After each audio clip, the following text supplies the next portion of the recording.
Hey everyone, welcome to the Rise and Above podcast, a platform for you to share your story. Oftentimes, we all have something that happens to us in life and we have no way of sharing. Many people want an outlet, whether it's writing a book or going on a massive networking platform or starting an inspirational social media account. With the Rise and Above platform, anyone with an inspiring, motivating, or interesting story can come on and share. It could be anything from the struggles of starting a business, the struggles of overcoming homelessness or mental illness. I've interviewed victims of rape, sexual assault, and abuse. There is no subject that is off limits. This platform offers a safe and fun way for you to share your story through a one-on-one experience. If you would like to share your story, the best way to reach out would be through social media. You can find me on Instagram and Facebook or through email. All the links will be provided in the show notes. Thank you for listening.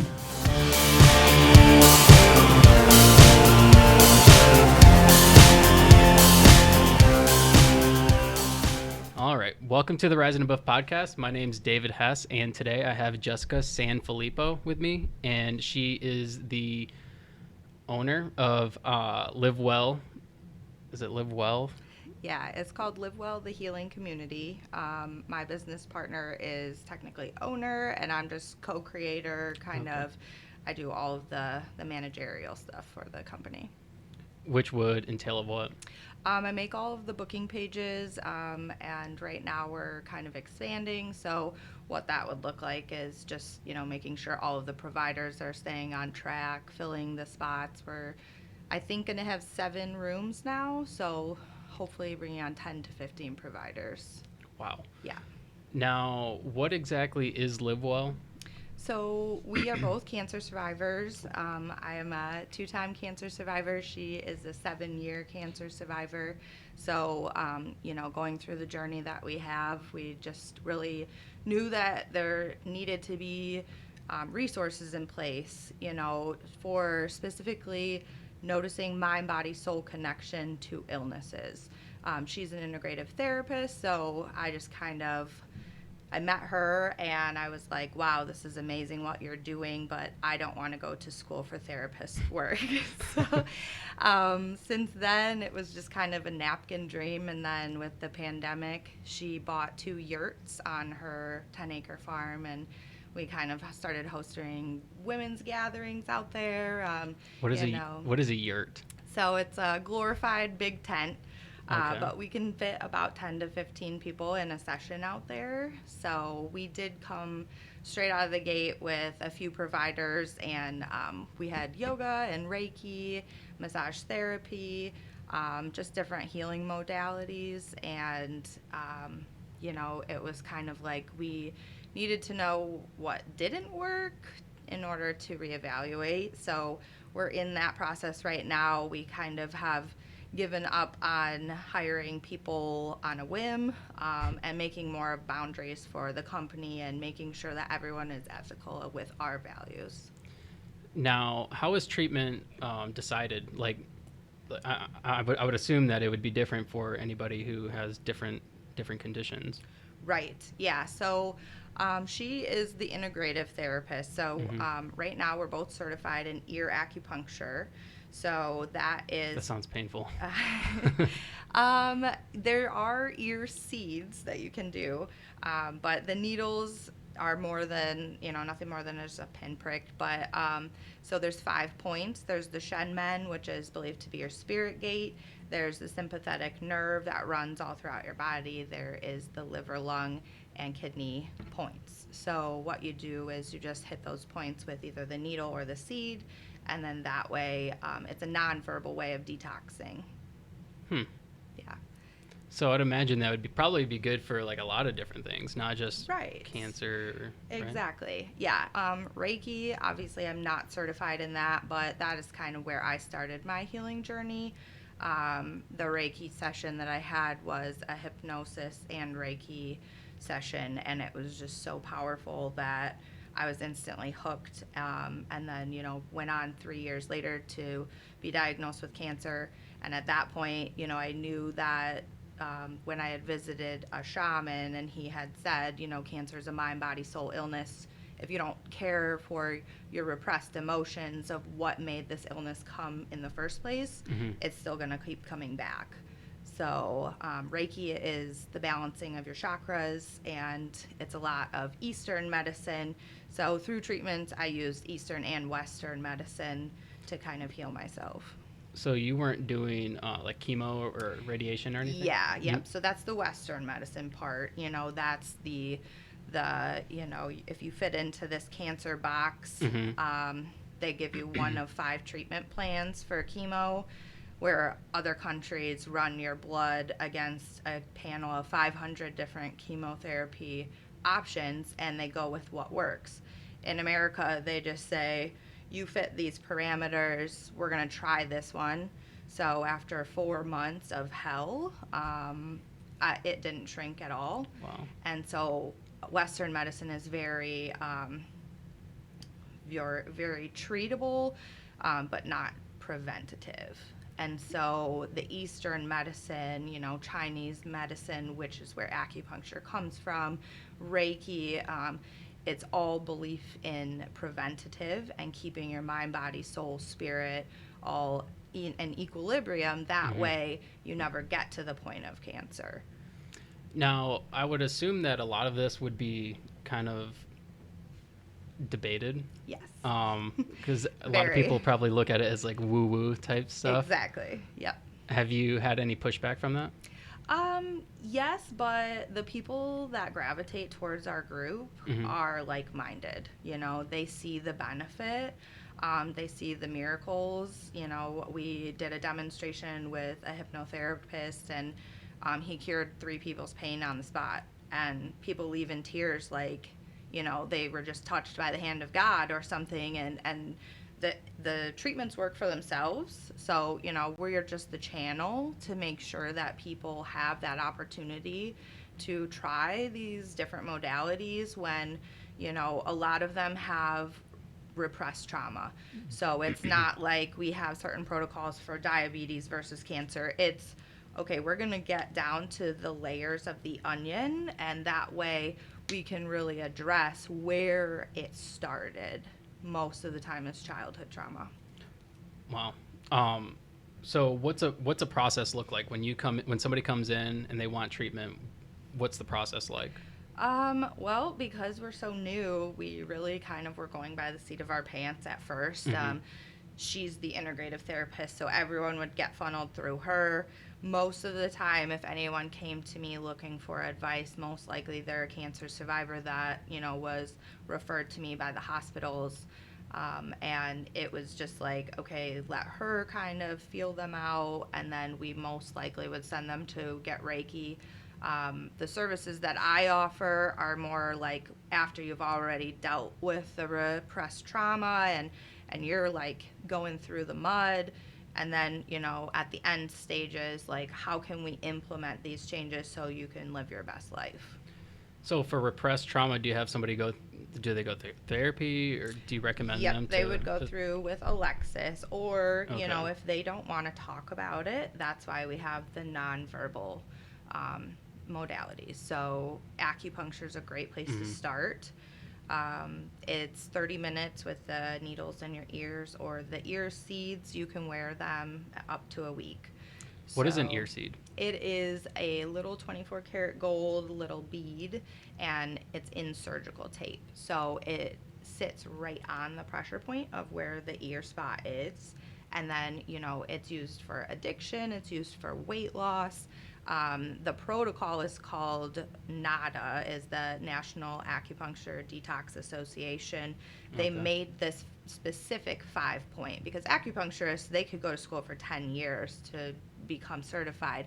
This is just a course, and just in the ear, there's hundreds of pressure points. So you have to know just these specific 5.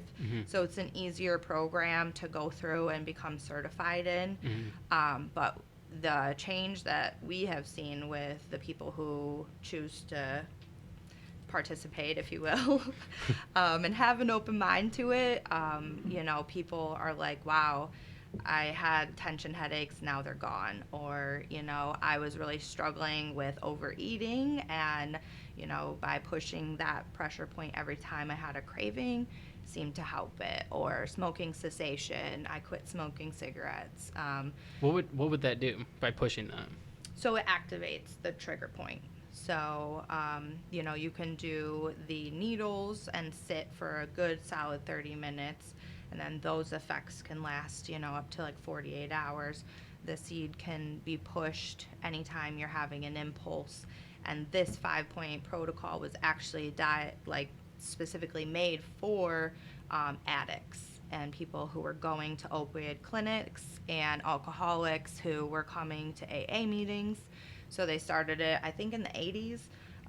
But it's just crazy because they researched for 20 years watching these people, and they kind of did it on a very informal basis, like, hey, do you want to try this today? And what they found was people were like, I don't need as much of the methadone or whatever, or, I don't have addiction cravings as much. And so pretty much it rewires the chemical processing that's happening in your brain as a nonverbal way. You don't have to talk about your repressed trauma.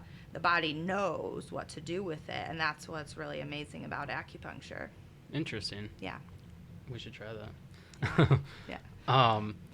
Now, is that kind of the same thing as, because I know you can get a piercing in your ear that kind of helps like with migraines and whatnot. Yep.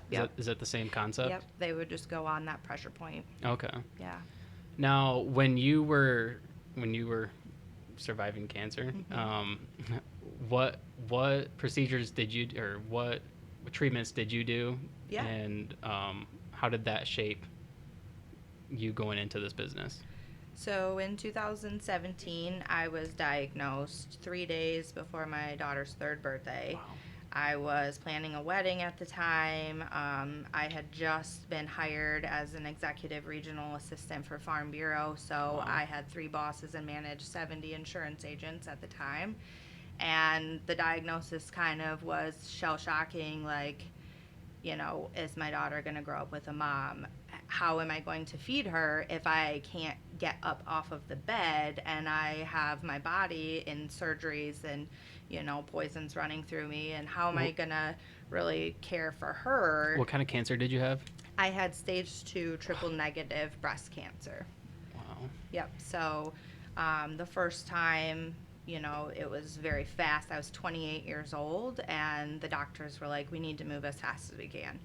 And so when you are young in Western medicine, they treat you as aggressively as they physically can because your body can handle it.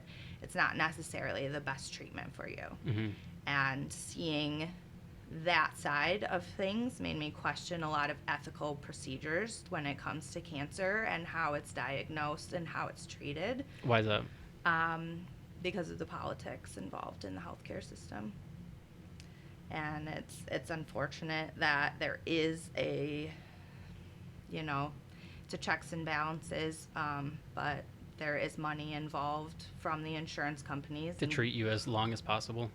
Not as long, just maybe most expensive, or, let's get you through this one that's 90% chance not going to work for your type of cancer, and then start you on the treatment that's really going to start shrinking your tumor. Or I'm over $1 million patient. I've had 7 reconstruction surgeries. Wow. They don't talk about your options of staying flat. They say, oh, honey, you're so young. You need boobs. Like, let's go through all of this pain and suffering just so you can look pretty, and it was just... That wasn't something they brought up to you, like, hey, these are your options. Do you want to weigh them? It's all like kind of, sometimes providers can have very lack of bedside manner, and they are very analytical, and they just say, look, here's your options, but if we want to tell you what to do, it would be to get the implants or to, my biggest thing was I didn't understand why they couldn't just cut it out right away. I'm like, this is inside of me. I want it out. And they were like, well, we need to use it as a chemo test, as a ruler, if you will, to even see if the chemo is going to shrink it. If we take it out, we have no idea if the chemo is actually working or not. So it was like, 4 months of feeling this lump and just like day in, day out, like, get it out of me. I don't want this inside of my body. It's a foreign, disease. So I just want it gone. And so I went through the Red Devil chemo, which is the most aggressive. And after 4 months, after losing my hair, after being so sick, it didn't shrink at all. And I was like, I didn't already trust the health system at that point in time. I was misdiagnosed in the beginning. Someone came in reading someone else's pathology report. I had to fire an oncologist in the room. And I looked at my daughter and I said, that's my 3-year-old. I'm going to live. Go get someone because I'm not doing your job. And that's why the passion behind my own experience, I was like, no one should ever have to feel like they have to double check doctors. And, 4 months through chemo, a nurse would say, do you know why this shot is on your chart that you should be getting today? I'm like, no, I've never heard of that in my life. That was never discussed with my doctor. Oops, it was added by accident to your chart. So if I'm questioning everything, these 75-year-olds, what are they doing to them that aren't questioning their authority?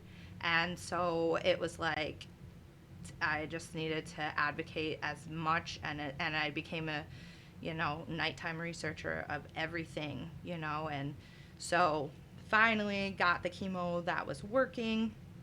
And then March of 2018, I went in, had a double mastectomy, and they found a small, very, very small part of the tumor left, which is called not a pathological response. So you want to make sure that the tumor is 100% completely gone with chemo first before the surgery. That's not always the case. In my case, it was. Most people get it cut out right away.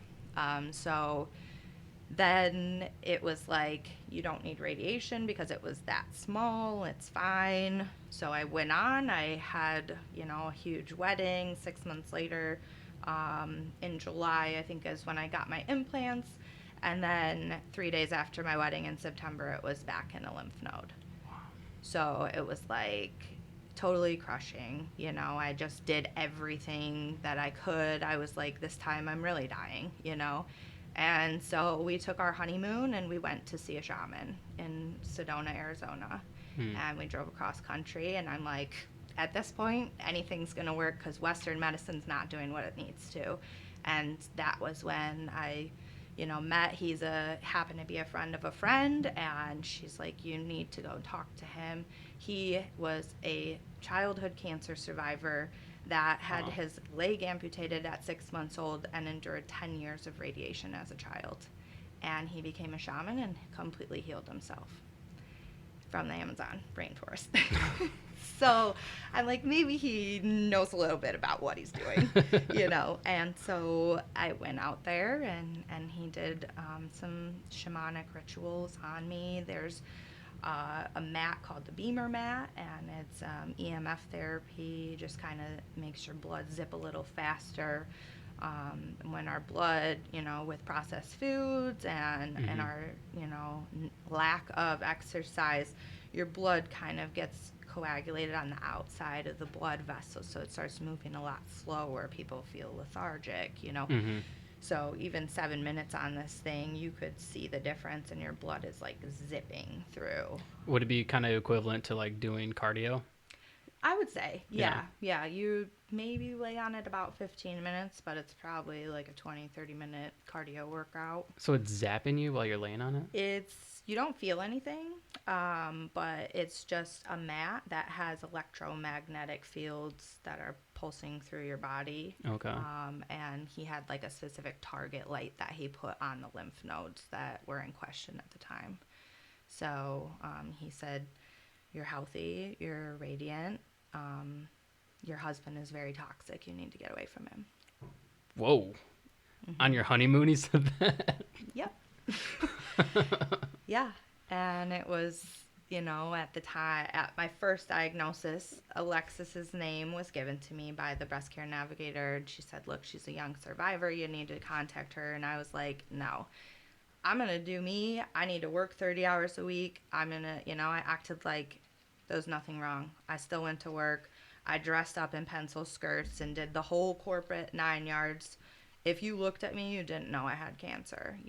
I was very like, this is a cold, it's going away. And that was what I needed in my mindset at the time to push through things and just act like, everything's fine. It's in God's hands. So I never called her because I was too good for a therapy group. And on the day of my second diagnosis, the breast care navigator was saying, like, I told you should have called her. Are you going to call her now? So I did, and we hit it off super well. And it was around the same time of getting back from the shaman, and she had handed me a piece of paper, and it said, depending on where the cancer is located in your body, it's linked to emotional trauma and emotional repression, because those emotions don't go anywhere. They're stored in our tissues.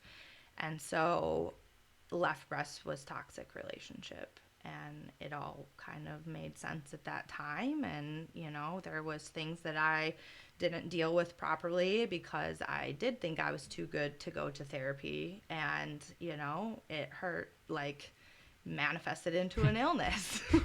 So at that point, I've always been into kind of the woo-woo stuff. And I went and saw a psychic, and I was asking if the cancer was back or gone at that time. I had just finished radiation. And she said, oh, no, but the people up there are real angry because someone's lying to you. And when you're strong enough, the information will present itself. And Lying to you about what?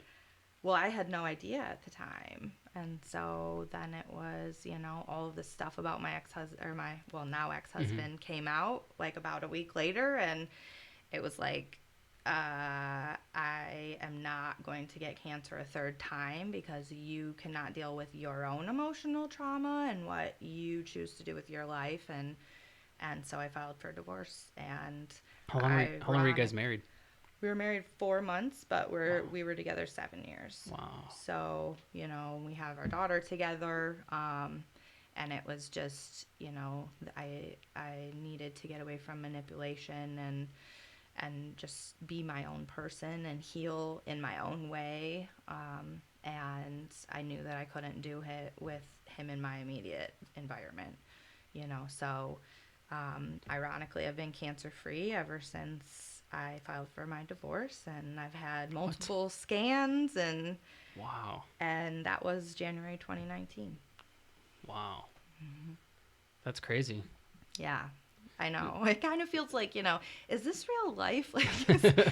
I've just been through 2 times being a cancer survivor, a marriage, a divorce, buying a house, pandemic, starting multiple businesses. What other businesses have you started? So after my divorce, I was like, okay, now, I was awarded the house, and now I have double the bills and half the income. And so with Farm Bureau, I started my own insurance agency in December 2019, I believe. Yeah. Wow. And so what's that called? It was called the SanFilippo Insurance Agency, okay. With Farm Bureau. Okay. But I went on, I had watched my agents do it, and I was part of the recruiting process, so I knew what was asked to become an insurance agent, and I was like, I can do this. I know the coverages. I'm very methodical, and I like to help people where they might not research for themselves, cancer, insurance, whatever. And so I was just like, I'm going to do it. And I started it, and it went very well until the pandemic. Then it was like, now you're working 60 hours a week and you have to homeschool as a single mom. And how do you balance all of that? And, fortunately, I have a very supportive family. They all live out of state, so I don't have childcare. I don't have help in that regard. I have a few friends that I'll trust her with, but for the most part, it was just like, all right, you're coming to the office with me, and I'm gonna homeschool you for 15 minutes, make up this quote, process this, go back, help her for 15 more minutes. So, it just got to the point where it was just too much.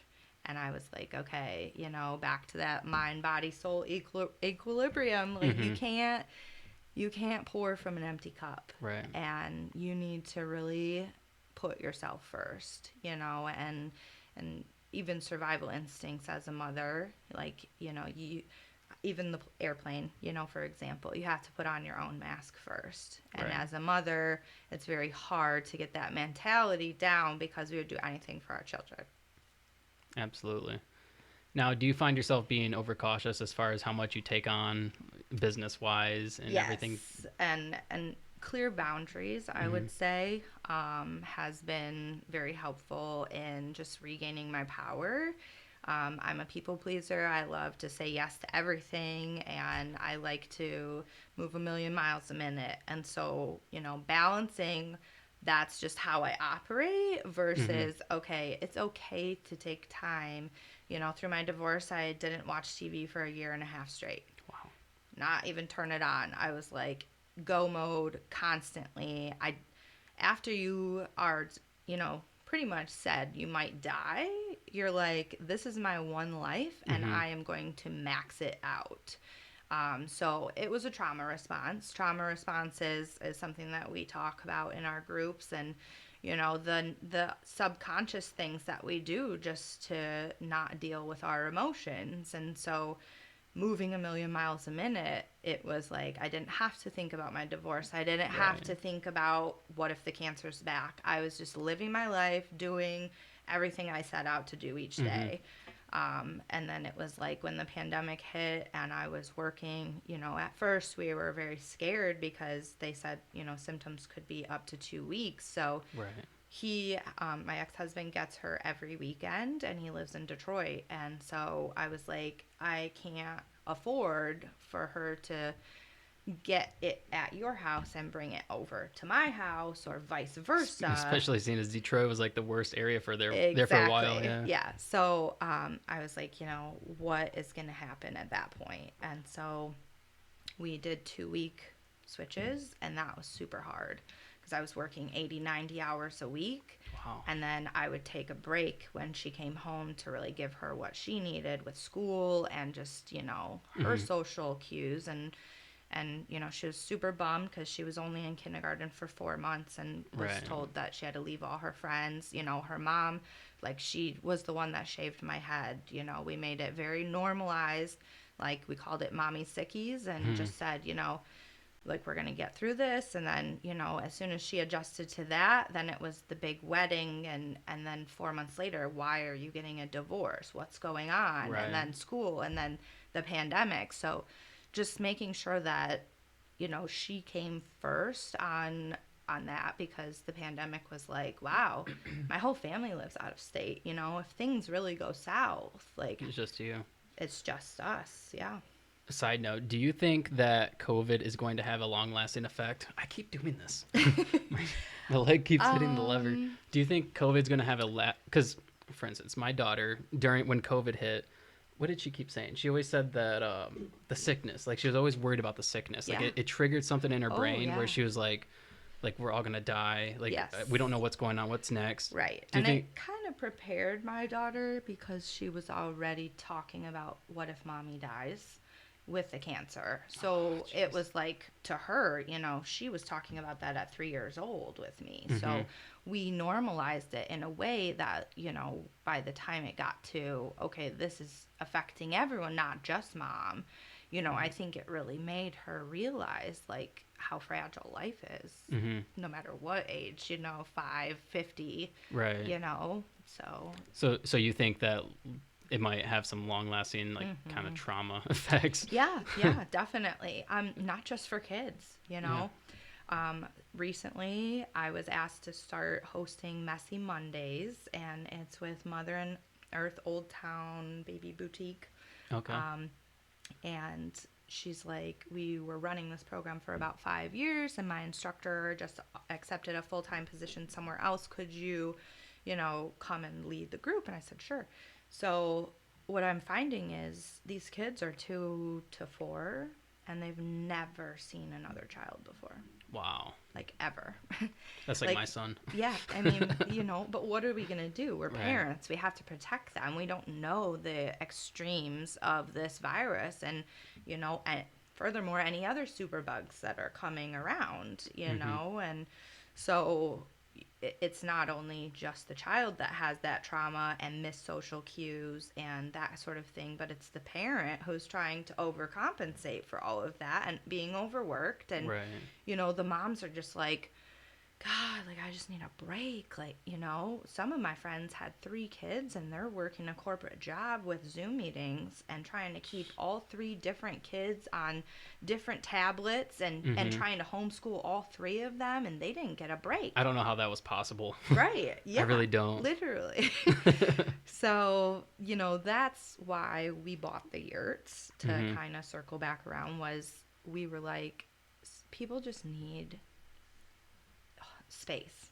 They need to have someone that is willing to hold space for them and to give them a solace, if you will. Like, our close friends started using the yurt, but just a meditation spot, just connecting with nature. Is it guided meditation?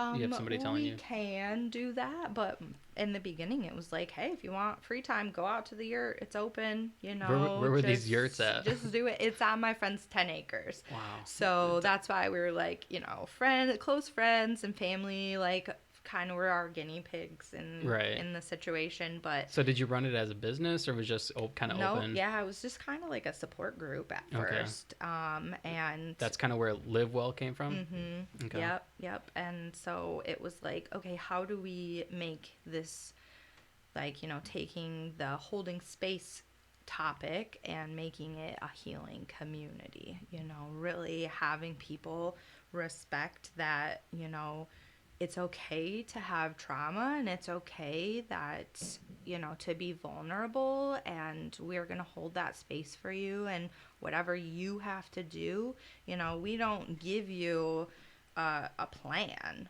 We just say, here, this is what worked for us, and it might work for you too, but it's all up to you what you want to believe in, because like you said, Eastern medicine is very looked down upon in America, but acupuncture has been around for thousands of years.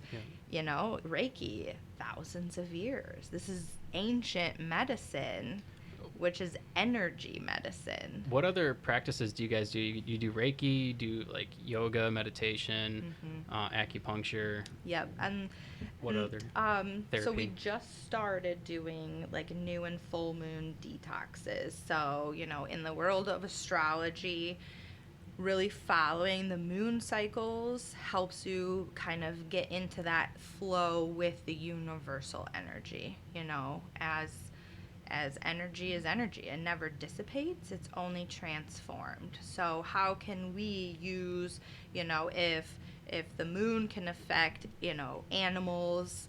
My friends are ER workers. They're like, on full moons, crazy stuff happens. Like the stuff that you never thought would happen, And so I kind of heard something about that. It's just that means that there's more nightlight, and so people are just out. Yeah. But with astrology, all the planets affect what's happening on a global consciousness level, on the global energy scale. There's something called the Schumann resonance. That's the Earth's heartbeat. Lately, in the past couple of years, it's been off the charts, and no one knows why Gaia is having these like heart palpitations almost. What's Gaia? It's universe? all encompassing, like the earth, the ground, the birds, the universal energy is being affected like we've never seen before. So that's why astrology kind of really resonated with me, and making sure that I could tap into that so I can accurately meditate and really connect in with spirit, if you will, or God.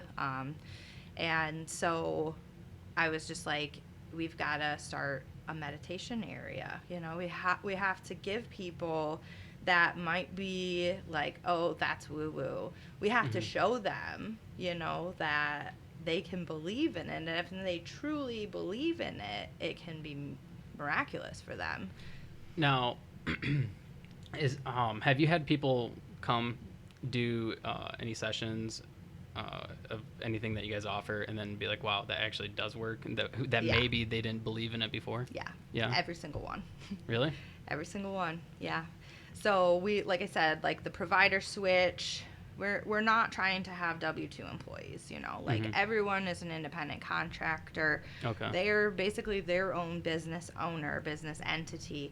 They have to sign a contract now with LiveWell to uphold to our code of conduct and that sort of thing. Okay. And then it will, moving forward into our new space, be a room rental.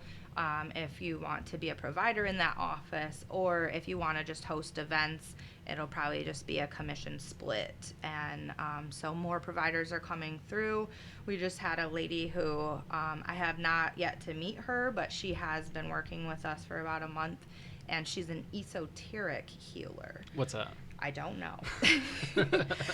So that's what I mean. Like, I have been studying this for 5 years now, and I'm always finding new modalities of how to heal and how to release the stuck energy, Now, I think that a lot of people, when they hear about some of this woo-woo stuff, they think about it like, okay, if I go get this treatment that I might, like they think it's going to like heal them like right then and there, like, oh, Reiki, it's not going to just like heal you. Right. But it's probably more or less like getting a massage, right? Where like you're just kind of taking these slow, small steps into. And it's because it comes from the preventative side. It's not curing anything. It's truly from the preventative side. That way you can move that stuck energy before it manifests into illness, before it manifests into that disease. And so there's a book called You Can Heal Your Life by Louise Hay. And that was the list that Alexis had given to me that says, depending on where your cancer is, it's repressed trauma. So, for instance, throat cancer is linked to the inability to speak up for yourself. Prostate cancer, like lack of men's self-worth. Throat cancer is the lack of being able to speak up for yourself? Yeah. So it's like, where are the connections in your life, taking, this document and being like, wow, like, okay. And so when, it just kind of manifested that left breast was toxic relationship, right breast is normally repressed trauma from your mother. So how did they know all this? I don't know.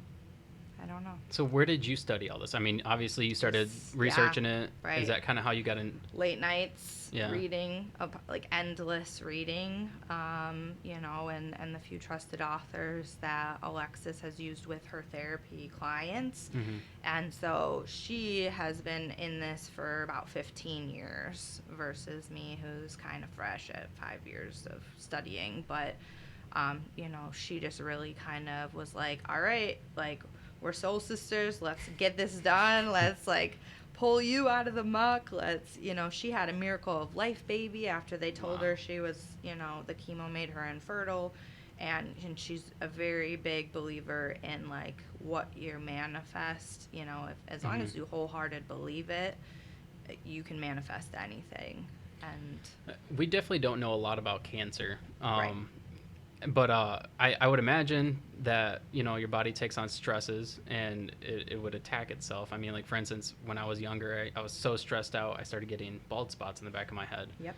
And then I left that situation and my hair grew back. Right. And my doctor said it would never grow back. Right. So did your doctors ever say what they thought it was? Alopecia. And did they ever say, like, they just said, oh, it's genetic, or?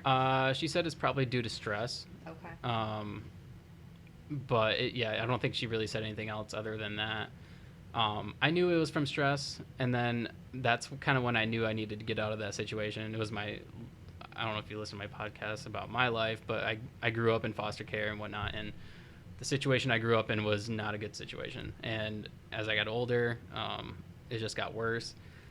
Like getting locked out of the house at night, until like 11 o'clock at night, and trying to go to school, trying to like balance school, work, and girlfriend life. Right. I started getting extremely stressed out and started to develop these bald spots. I had like three quarter size bald spots on the back of my head. And when she told me it was because of stress, I was like, okay, I need to leave the situation. I eventually got out of it, and like within a month, it grew back. Yeah, I know, and it's crazy. It was crazy. But and so to elaborate on that, it's like these people find us with random things such as bald spots, and we're like, okay, we've got to work through it. We don't know your life. We don't know your stressors. We don't know the environmental or the past childhood trauma that has occurred. Right. But here are some tools to really help you move through that, because luckily you were able to realize that you're stressed, and some people just don't make that correlation. Right. And they just get sicker and sicker. And, I've had a lot of girlfriends that have had like endometriosis or, fertility issues. And as soon as they leave a toxic partner, boom, cured. Now, what kind of things do you guys treat? Obviously, you treat anybody who has any health conditions, but would you guys treat anybody who has like maybe like depression or anxiety or any of those kind of things? And we, because we're cancer survivors, that's kind of where everyone kind of stems from, is these girls beat cancer, they can help me through my own trauma, and just through the journey itself. But we're not limited to cancers, and because we're not technical medical professionals, we can't ever properly diagnose anyone. But it's like the depression and the repressed emotions are where we think if we can hit it from the root level, then your doctor's going to see changes, and they're going to be like, wow, what are you doing? And then you keep on it, and pretty soon you've built up your own defense mechanisms inside of your body pretty much to be like, oh, I can leave this toxic situation, or you feel empowered, and that through a pandemic is our whole mission, is to make this community versus everyone just being out there on their own island or trying to re-merge back into society. Really, people, I go to like the grocery store, and I'm like astonished at how many people forgot social cues and just manners and professionalism, and people of Walmart just I could people watch all day.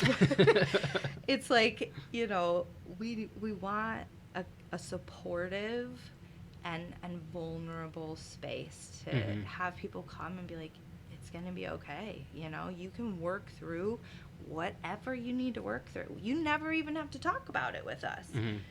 So then we offer the acupuncture, the new moon and full moon rituals. So when somebody comes in and they want treatment, they just literally walk in and say, I just want to do this or that or this, or you guys don't do like an interview? Like we think don't. Like kind of based on like, all right, this is what happened to you, or maybe these are the issues you're having. We would recommend that you go do acupuncture, therapy, whatever. Right. And normally, because we have kept it very close-knit, we don't do a lot of advertising.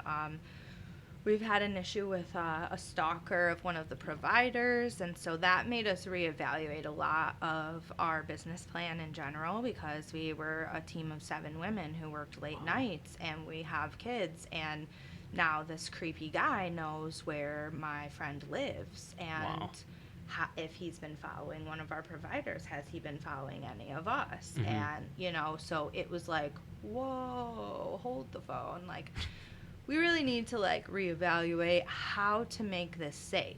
People are coming very, very vulnerable and raw to our group, and we want everyone to feel supported. And how do we protect them and protect ourselves? So what did you do? So we just stopped marketing, and it was like, nope, we have to reevaluate, and then slowly but surely providers were like, this is just not the space for me. I want to go off and try and do it on my own. And we're like, yeah, go for it. We're not we're not, saying that this is your forever job, but, once again, we're trying to have every provider in alignment with our values, and that always doesn't work out that way, and so our values are very service driven, and we don't care about the money. Obviously, we all have bills to pay and that kind of thing, but we are very service first. And it's by doing that, you show the people coming to you that you really do care, like you're just not trying to be like, oh, well, you need this plan and you need like 17 of these services. And, we're like, this is all at your own pace, but we're just here. We're here. And, it's kind of like a gym. You just go use whatever equipment you want to use, and then that's it. Yep. We have an infrared sauna. We do like aromatherapy mixed with the acupuncture. With the full moon and new moon rituals, we started doing a journaling session. So the moon sessions are, the new moon is meant for invoking what you want to manifest.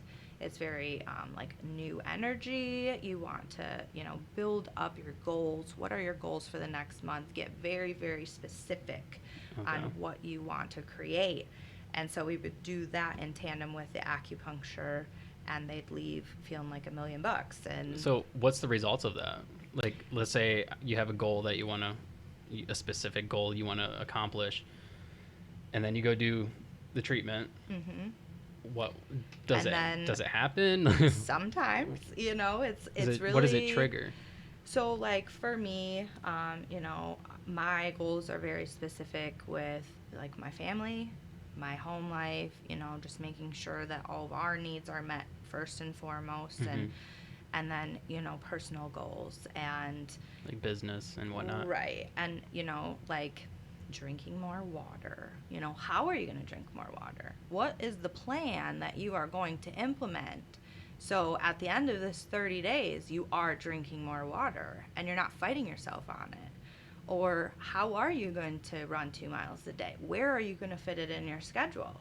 Really, you can make all the dreams and goals that you want, but until you start implementing anything, you're not getting anywhere. It's just a hope and a dream. My philosophy is just, you just got to do it. Exactly, yeah. So when you get to the full moon and we do another detox session, we're journaling about everything that you need to release. A lot of whatever happened, the chaos that happened over the last month that's no longer serving you, we write it down and then we burn it. And so, that is kind of the woo-woo thing of the detox sessions. It's kind of like a placebo thing, right? Yeah, like it's the law of attraction, really.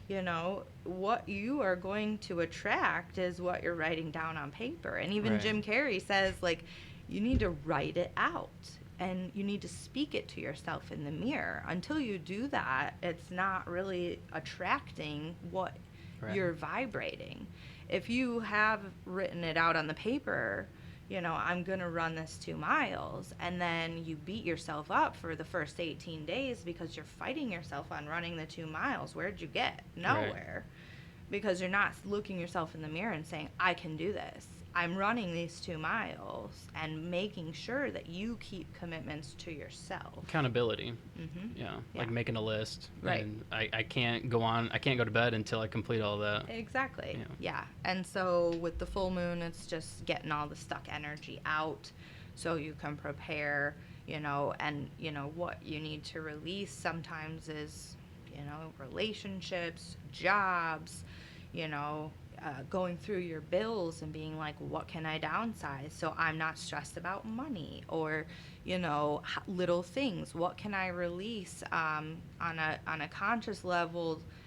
For me, I had a lot of toxic friends. I had a baby at 25, and I was a festival kid going around partying all the time. And then I took a step back, like, especially 3 years later when I was diagnosed with cancer, like, are those the people that are going to bring me to where I need to be? And the answer is definitely not.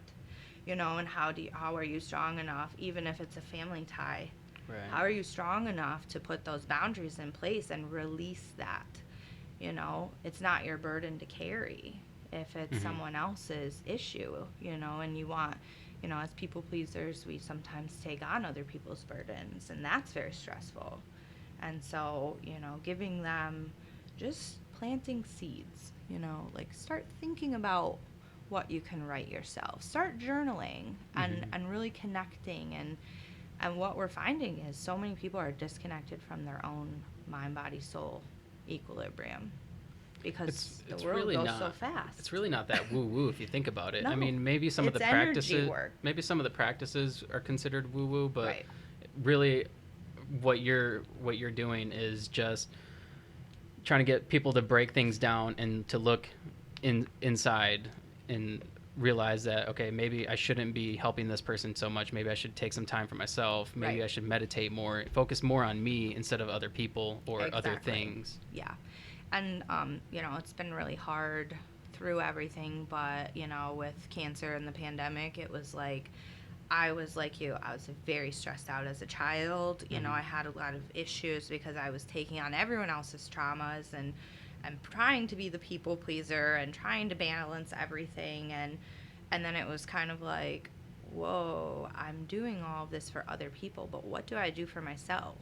Like, I was very negative towards my own self, growing up as a girl. There's magazines thrown in your face and you're not the perfect size. And, like, even my 6-year-old has said things, whether they watch it on TV or a friend at school says, like, you're fat or... Kids are not nice. Right. And so it's like, unfortunately, as a society, we have built things faster and faster, and you need to be better and better. And for me, now that I'm kind of connected to the universal energy, if you will, I can kind of feel that the world was just going so fast that it was like we were going to hit that brick wall eventually. Do you think that's when COVID happened? And then it kind of just slowed everything down? Yeah. Because the people who didn't take the time for themselves, and they didn't take the time, and they were working corporate jobs and stressed out all the time. All of a sudden, they had all this free time to think, and they didn't want to think about their traumas. They didn't want to look inside, but they were forced to stay home.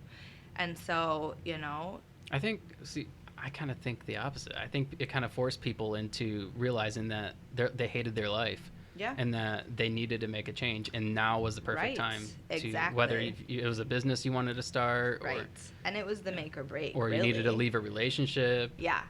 And some of my friends were quarantined with their ex-boyfriends. Like, you can't leave if you own a house together because no one's buying right now. And it's like, some people were forced in that regard, but in all regards, people were forced to reevaluate their choices.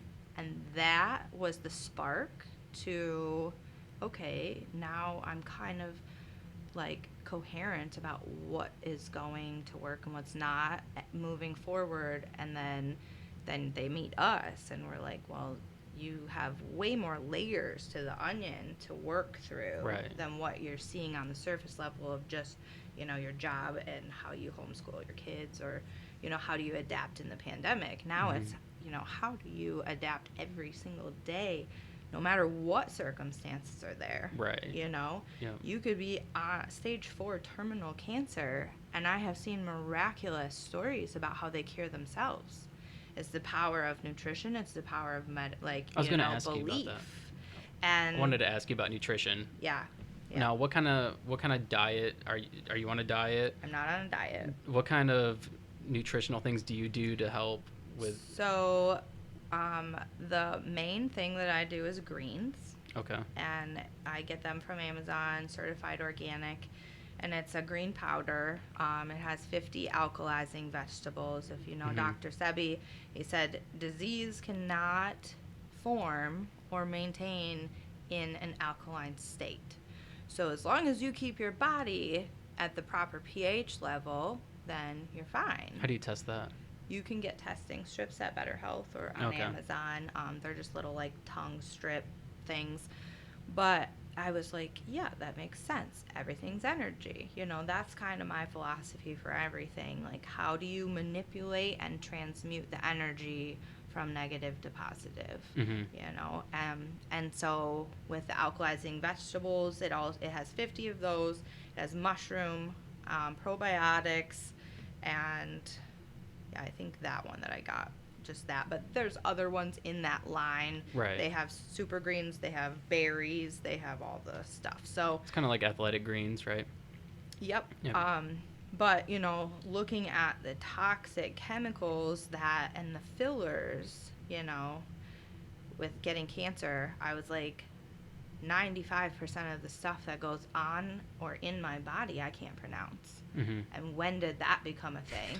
You know, like, I don't even know what these things are, and I'm putting it all over my body. Right. And so when to learn, you know, okay, I'm a girl. I wash my face and I put my makeup on in the morning. I've just ingested through my largest organ, which is my skin, over 75 chemicals. So you don't put any makeup on now? No, I do. I just have clean makeup. Okay. There's a difference.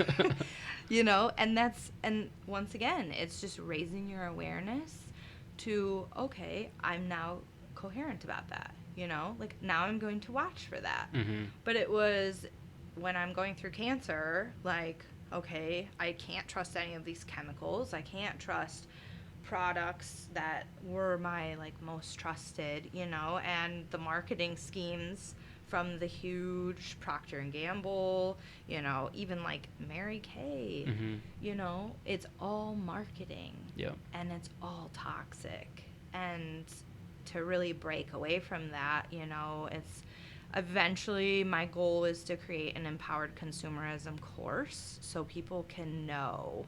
Right now, we have a private Facebook group for LiveWell on Facebook. It's called LiveWell Community Connect. So we do something called Toxin Tuesday, and we talk about whatever toxin of that week that we want to highlight. But so many people are like, yeah, I ingest that all day, every day, you know, and so really, you know, where does that go? That's all energy. That's toxins. It's not coming out. You should do a podcast. I can tell you that. You should do a podcast about all this. I know, if I had time. That's why I'm here, so you can do the podcast. But yeah, so it's just picking it little by little. You know, it's not going to happen overnight. People don't come to us. We make it very clear if they do come to us that we're not going to cure you. Right. Like, you're going to cure yourself. You're going to move through all of your stuff. We're going to give you the tools that you need. And hopefully you can then be empowered to lift up the others that are coming into this community that do need that support and that belief that it is working, you know. Is this something that's covered by insurance companies? No. No. Yeah, I would assume that insurance probably wouldn't get behind something like this because of the... Yeah, my aunt was a breast cancer survivor. She just passed in January from COVID, but Reiki was covered as Really? under her insurance for cancer in the U of W hospital. Wow. Of Wisconsin. So it depends on where you go. And Right. that's what I don't like about the Western medicine, because what's offered for one is not offered for all, and it's really dependent on your hospital and your doctor, you know. And so, you know, Grand Rapids is more, you know, I would say crunchy. They're into the alternative medicines and stuff, and, you know, they're a very, like, empowered society and a community out there. They want to get rid of the chemicals in their air, in their water, in their immediate environments. They want all natural baby diapers. They want, you know, they see the benefit. Well, I think a lot of, like, metro areas are kind of like that. Yeah. I mean, Detroit, not so much, Nah. I would say. You know, it really depends, I would say. You know, like Ann Arbor, they've got a really great college, so by default, the people have a higher consciousness and a higher awareness of what they're putting in and around their body. That, and you have versus, educated people there too. Yeah, So. versus, like, you know, if your mom only feeds you Cheetos and Mountain Dew your whole life, that's all you ever know, and you Right. don't know eating broccoli, you know. I think now, though, a lot of people have a better understanding of nutrition and Right. exercise and what kind of effects that has on the body. And Yeah. yeah. And we're getting there, and it's just, having people wake up from the rat race and Mm-hmm. and that's what COVID did for a lot of Oh, people. yeah. The pandemic, just like, wake up. Life can be changed in an instant. And Mm-hmm. luckily I was already prepared for that, because I was already going through that major change, Right. and that self-acceptance, like, what, am I ready to die? No, but like, if that's what God wants for me, that's what's going to happen, and you have to come to terms with that. What's your beliefs in God? And what's your belief in God? You've mentioned God a couple times, and you're obviously into this Reiki and all that stuff. So, Right. I would say I am not religious, I'm spiritual. okay. Um my God is energy, and really moving through, like, the laws of the universe, law of attraction, for instance. Like, you can't debate it. It's, Mm-hmm. it's there. It's physics. You can Right. see that it changes. And, like, I've always really been into astrology and space, and, realizing, like, we're not the only beings, I believe, out in the whole entire universal system. So, like, I don't attend a church. I believe that, I Do you kind think of, there's aliens out there? I think so. Maybe. No one's ever proven it wrong, so it's kind of like, same thing. People can say, "Oh, I don't believe in Reiki." And until you experience it, Right.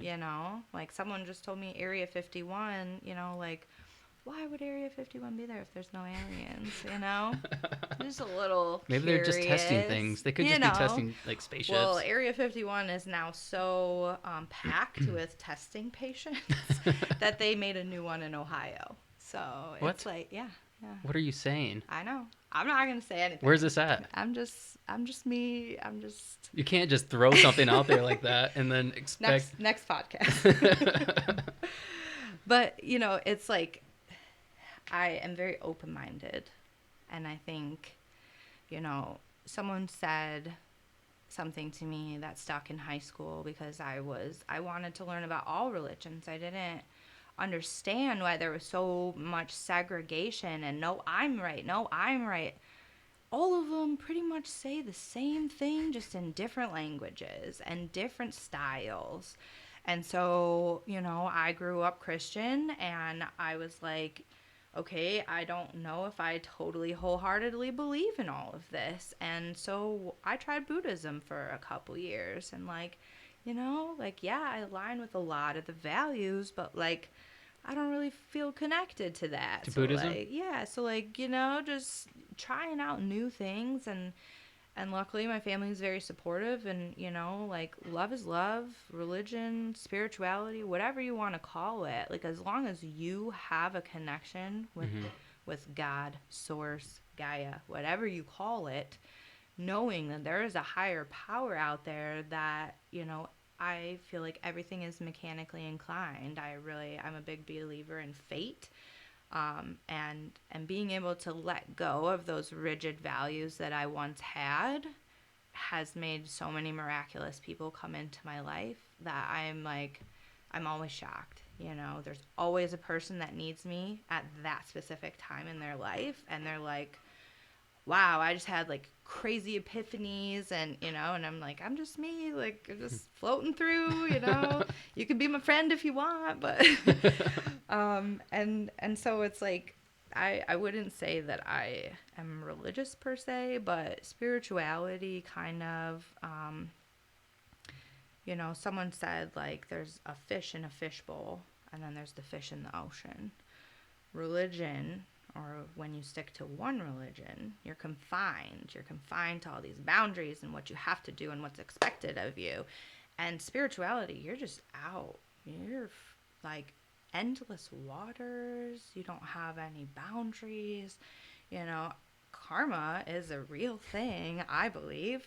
So it's like, yeah, you can do whatever you want, and you can be out there free floating. But if you're killing all fish, like your karma's going to come back and eventually be your demise. I mean, I guess going back to the energy thing, I look at karma per se as, because people kind of say it as like an open-ended thing, right? Like, oh, karma's a bitch, right, type thing, right? But I believe it's just like energy that you put out there. Like if you do good things are going to happen to you. If you do shitty things constantly, then shitty things are gonna happen to you. Well, and not only that, like you could be a really great, decent human being, but if you have a negative outlook, like I've sat some friends down and be like, look, you bitch every day, all day. Why are you so angry? And they're like, I just don't know. And I'm like, then come over here. Let's figure it out. Let's work through whatever you have to unpack. You did so much packing and so much pushing down of all your emotions, you don't even know where to begin. And so, like, let's try Reiki, see if it's for you. Let's try acupuncture and see if it helps you. And 99% of the time, people are like, major revelations. And, okay, yeah, you're right. Like, now I know I have the starting point. But who gets to determine how much energy work you have to do is all on you. If you want to like hit the gate running and you do 5 Reiki sessions a week if you want, but it's like there's nothing that really, like, with spirituality, there's no borders to energy work. It's just, it never goes away. It's always you're constantly working on yourself. Yep.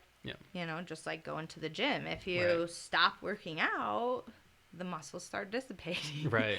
And so it's all energy. And so I feel like, maybe there's a church out there somewhere that I don't know about that are like energists or something, That would probably be the church I would attend. But for right now, I just like meditation is my solace, and, really knowing.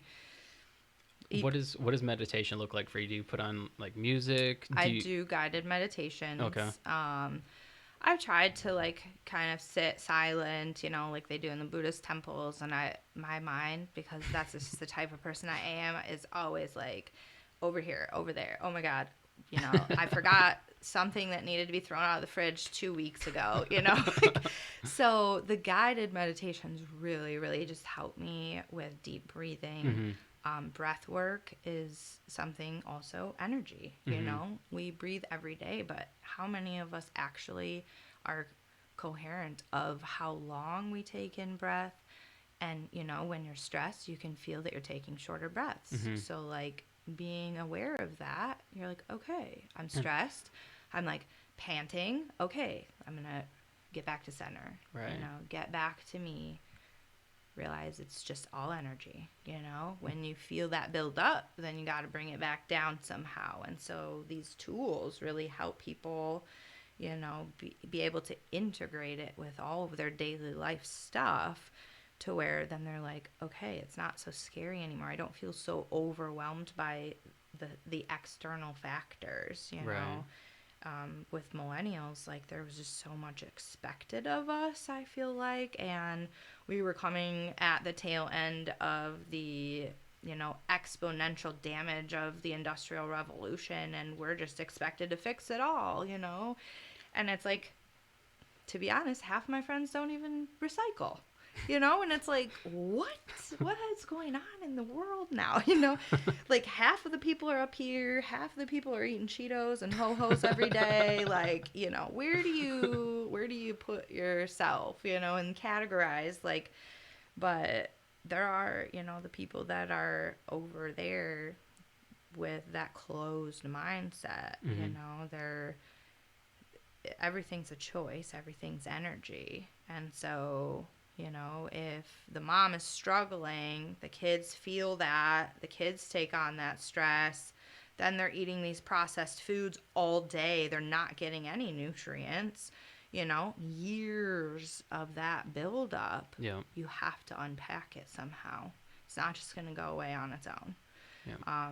And while I had a great childhood and everything, I never knew my father, and, my grandpa was kind of my father, and it was like, okay, when people say like daddy issues, what does that mean? Do I have that? And really becoming aware of like not being complacent and, What did that mean?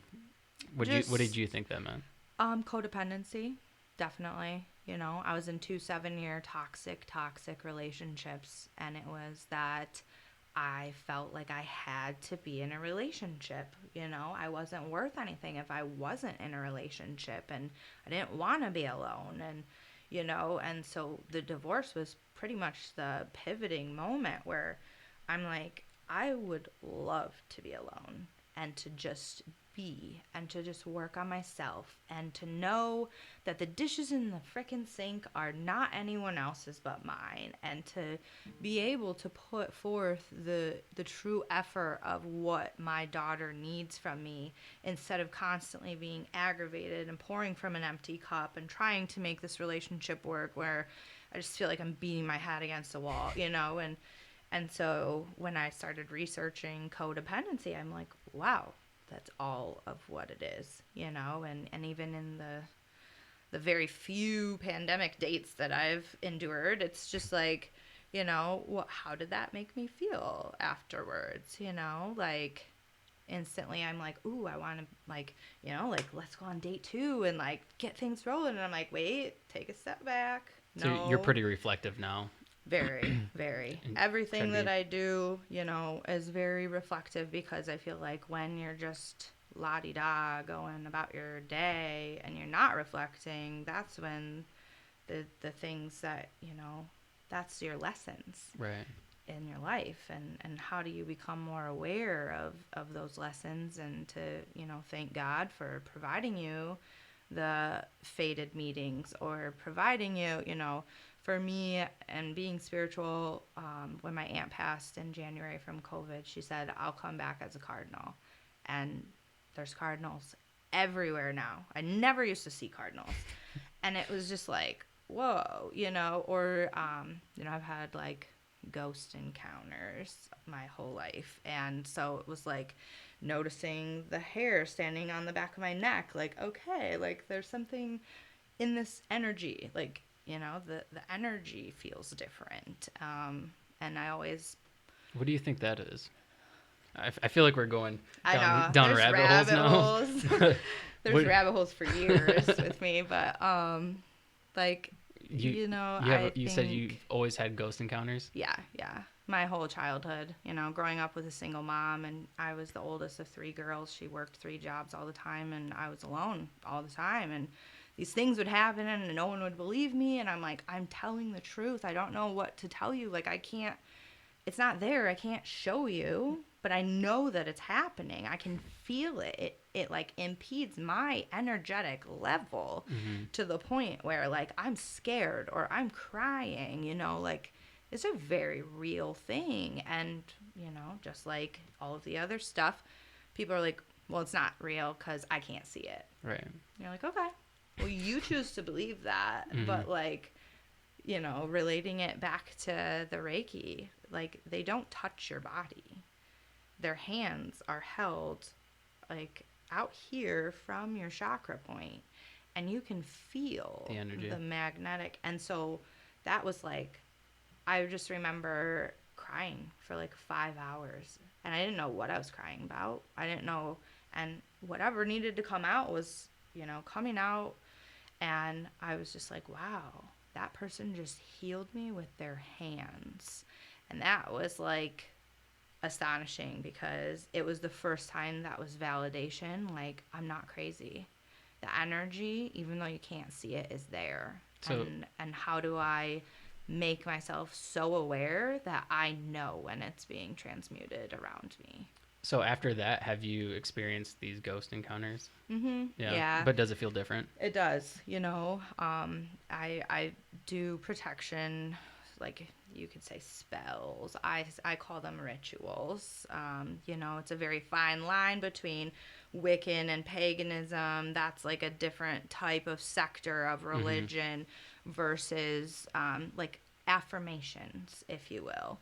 And so, just being like, love and light, nothing is allowed in my space that I am not, allowing and making sure that like meditation technique is to visualize yourself in a white bubble before you go into someone's energy field that might be like an energy vampire, the people who are negative all the time, who are trying. You can tell once you become aware of it, you can walk into a room and feel drained after talking to someone, and you're like, what just happened? I hope you don't feel that way after this podcast. No, I love this. But, and just being aware and being able to be like, okay, I'm going to protect myself in all aspects, and that's why, the cancer really just was the spark of everything to, my long journey of healing. And I believe that, for me, I believe in like reincarnation and being able to come back and outlive those karmic lessons and either leveling up or leveling down depending on your choices of your life. But I've been told by psychics that I'm a very old soul. There's something called a life path number in astrology, and I'm one of the higher ones, which means that I've been around a long time, and they explain that that's why you feel this way. You didn't know as a child that you were all of these things in other past lives, but like now it kind of like I was like, oh yeah, that does make sense. And what do you feel like you were in past lives? I don't know, maybe some sort of healer, or some sort of, I think one of the psychics said that she saw me like as a doctor on a World War II field. Oh, jeez. Which made sense, just dealing with that trauma all the time and not being able to transmute it. And now coming back into a life where I can transmute it and I can morph it to my advantage. And my whole life I've been the optimist who turns a negative into a positive. Cancer, pandemic. I had COVID back in March, and it was just like... How was that when you had COVID? Because I'm sure you I were... I had it. Really? Mm-mm. I'm sure you were worried probably about getting it, right? I was petrified because my aunt had just died of it. So it was just this past March you got it. Wow. Yeah. Yep. And she had passed... she had stayed 11 months without even going anywhere outside because she was so scared of it. And she had diabetes and was on dialysis, and she got a sore on her toe. Oh. And so she went to the doctor for that, and she contracted COVID there. And within 8 days, she was on a ventilator and just gone. Wow. So I was like... How old was she? I think she was 54. Wow. That's so, sad. Surviving cancer twice and then having COVID take you out, Yeah. It was just like, oh, crap. Like, when I got diagnosed, I felt nothing. And so I'm like, okay, fear really changes energy. Fear is an energy. So did you do anything different as far as like your what would you call them? Like sessions, like the Reiki or like pressure points? I took all of that off the table, obviously, because I didn't want to, be in anyone else's energy field if I have COVID. Right. So I did Reiki. You can do distance healing. There's also a device that we have. We don't really market it, but it's called the Healy.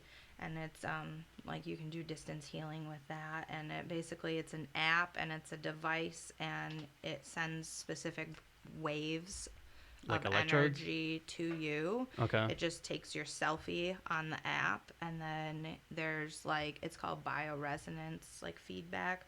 And so there's 44,000 different programs you can run on this Healy device. And so, anytime you're feeling imbalanced and you don't know what it is, you can just hit the scan button on your phone and wear the little bracelet or whatever, and then it'll tell you what you need balancing, and then you can run a program to equal it out and transmute that energy. And so that was something that I was super skeptical about, because I was like, no. But I've watched it kind of work, and so I'm like, okay, I can't be. Anytime I'm skeptical, I'm like, okay, Jessica, go back to being open-minded. It's okay. If it doesn't work, it's not meant for you, But So when I got diagnosed, it was right when the restaurants first opened up. Okay. And my friends and I had went out to East Lansing for dinner. We only took our masks off to eat dinner, and we put them back on. And 4 days later, she called me, and she's like, "I'm not doing so hot." And I'm like, "Really? I feel fine. Like, what's going on?" She's like, I'm gonna go get COVID tested." So, yep, she went, and the 3 other friends that we were with all tested positive. She tested positive, and I was like, "Crap." So Cambria had like a few symptoms, but like she was fine. And so I was like, okay, well, she's going to go to her dad. So I want to make sure before I send her that like we have a positive, or a negative result. Mm-hmm. So I was like, I'll just get tested just to make sure. And sure enough, she came back negative and I was positive. And I'm like, okay. So I had to quarantine with her at that point, and I was very scared, like, okay, what if she gets it from me, But once again, fear's energy, and I had to really do mental strengthening activities during that time to be like, I'm not going to die, Like, my aunt's taking care of me, and, like, she's guiding me to do what's right, and just making sure that I can once again prove to myself I'm strong enough to beat anything. Right. And so it's all about mindset. And I ran 2 miles a day with COVID. She quarantined the entire time. I got her tested 3 times. She was still negative, which probably means she had it at a different time before the testing was a thing. And it was just like I took 1 nap a day. But I'm serious. Greens is like what I swear by. And all my friends are like a month out, still like bedridden. Really? The 4 people I was with, and I'm like, okay, I have to be doing something right. They all make fun of me because they're like, greens taste bad, and like, why do you put that crap? And I'm like, dude, nutrition is medicine. Greens are super good for you. Yeah.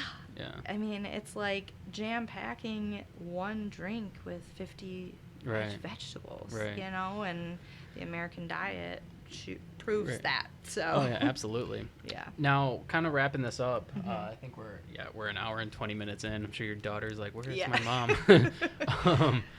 Where is LiveWell at? Like in the process of, because I know you said you guys are getting a business or a building soon. Yeah. We are in the process of purchasing. It will be located in the Frandor area. Okay. If everything goes through and checks out. Right now, my business partner has an office in the Old Town Medical Arts Building across from Bruce Pets, where she does her integrative therapies.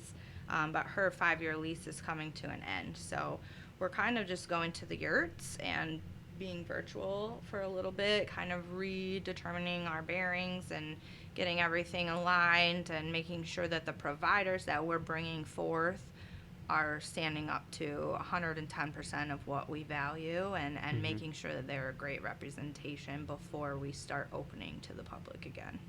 Awesome. And where's the insurance company now? Are you still running that? I didn't. I gave it up because I was like, all right, homeschool is important, and I'm going to just...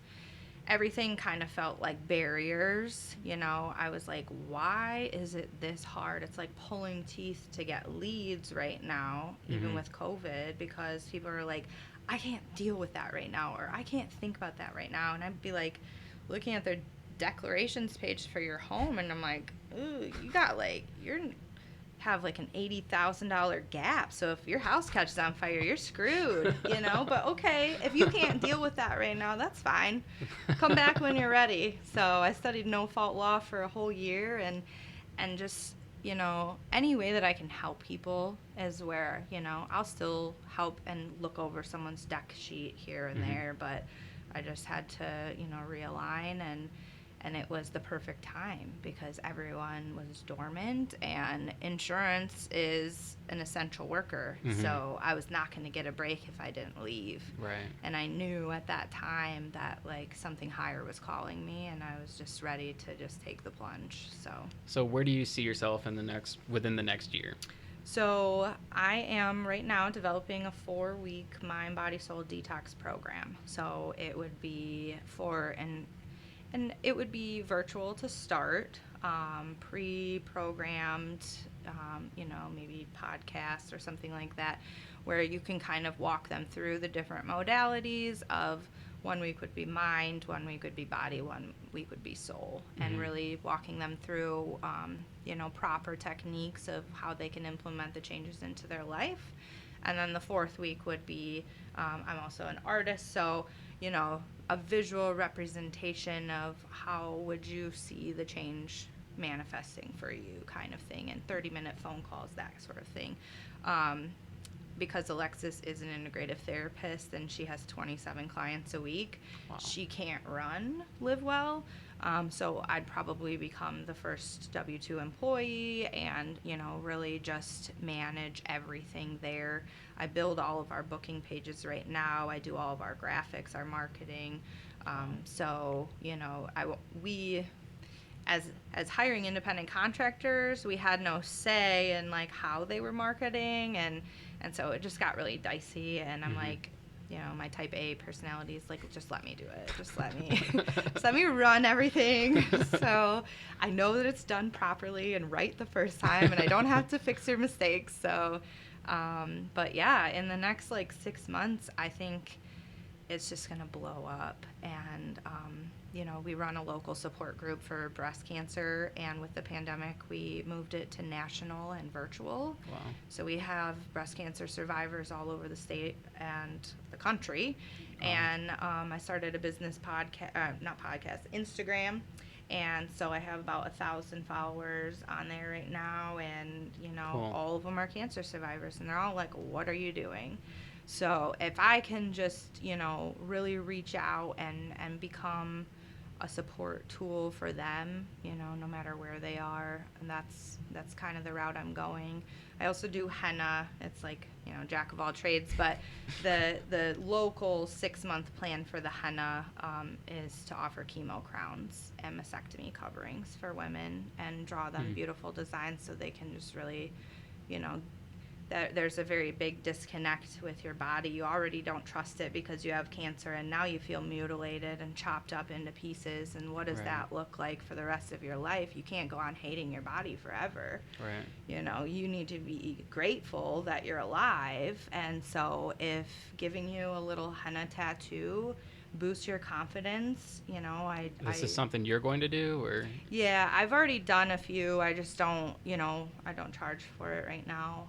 But I'm looking into partnering with the hospitals, and there's a place called Another Look Hair Institute that is inside of the Sparrow Cancer Center building, and they help fit wigs and they help shave your head after it starts falling out. And I'm like, hey, after you shave the head, I can just like put a little henna design on there. And so, but like 70-year-old ladies were coming to me and saying like, okay, can you just draw like a little rose over the scar? And the lady just started bawling. I'll never forget it, because she's like, I haven't looked at my body in the mirror in over 5 years. Wow. And I'm like, whoa, okay, like, this is just my passion. I'm an artist. Like, I love just trying to make people feel beautiful, and like, this is life changing for these women, Absolutely. And so if I can start, trying, whether it be a nonprofit or trying to get grants or sponsorships through the hospital to be able to give back to our